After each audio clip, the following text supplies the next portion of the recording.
And now, it's time for another Dice Tower review with the Game Boy Geek. Hello my friends, it's the Game Boy Geek here.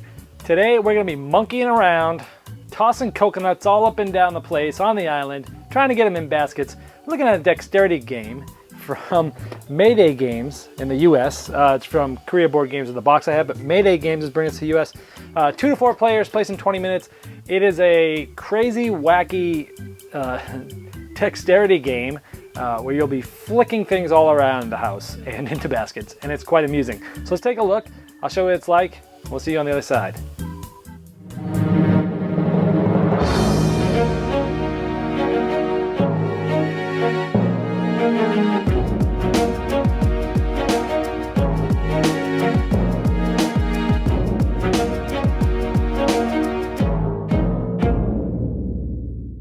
In coconuts, you get these really cute monkeys that have coconuts that are going to be trying to throw them into these cups, and it's just very interesting to see these components.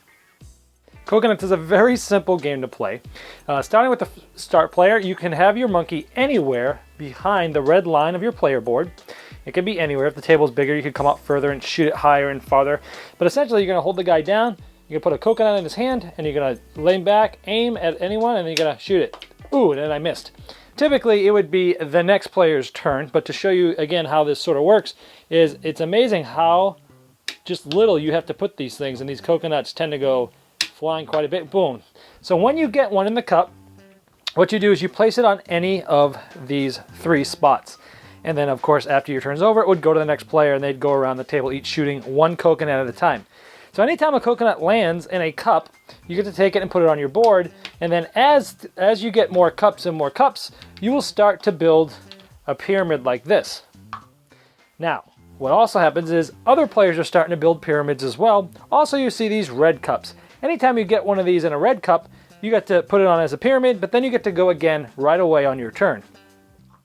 But as things go on, other players are going to start removing cups from here, and all of a sudden it's going to be harder to hit them. So what do you do now? Well, when these cups start going away and there's less places to hit, you can actually change your range of motion, where you're going, and shoot for other people's cups. Oh, look at that shot. First try.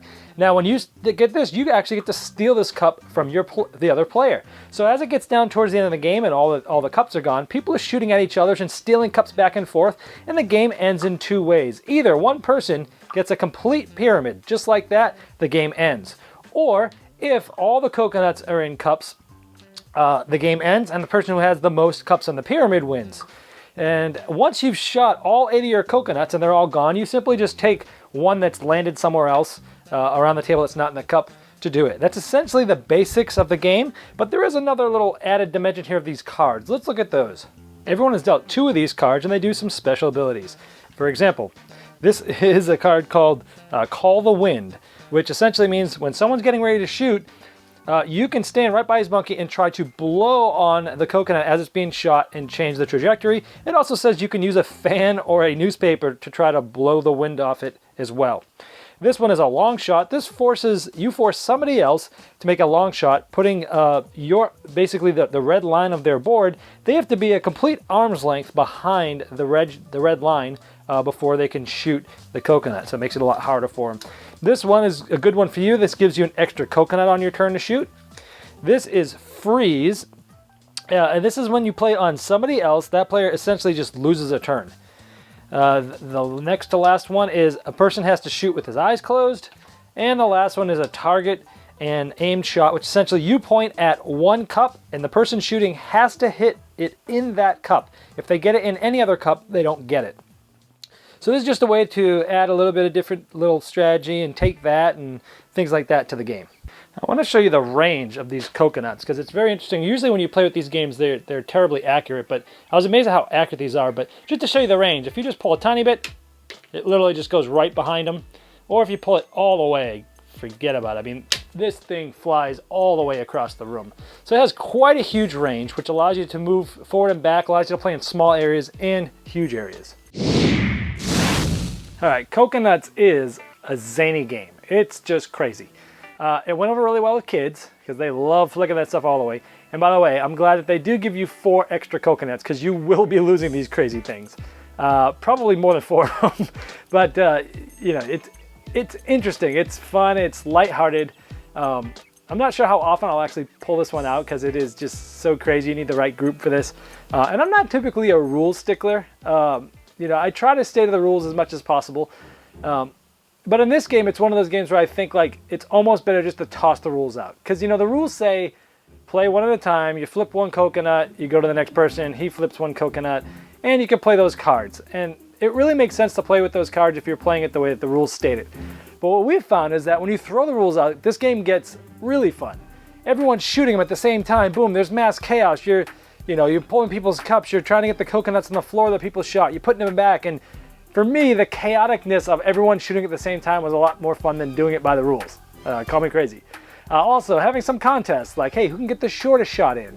And then, splitting the thing out 10 feet away and shooting it all the way down. Of course, you'd need high ceilings for that. But you shoot them all the way down. Who can get the furthest shot in? Stuff like that. So we had more fun just playing around with this thing than we did actually following the rules and playing it the way you were supposed to play. And I don't know if that's a good thing or a bad thing, but that's just what we found it. I think it's sort of it's a party game atmosphere. It's crazy.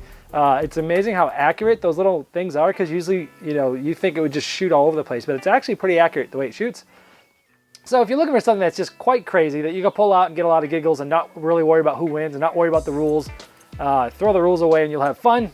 You want to check out Coconuts. Thanks so much for watching the Dice Tower videos. Find more great videos and reviews, as well as our top-rated audio podcast at Dicetower.com. You can also find other great shows at Dicetowernetwork.com. I'm Eric Summerer, and you've been watching The Dice Tower. The Dice Tower is sponsored by Cool Stuff Inc., where you can find great games for great prices. Cool stuff in stock. Check them out at CoolStuffInc.com.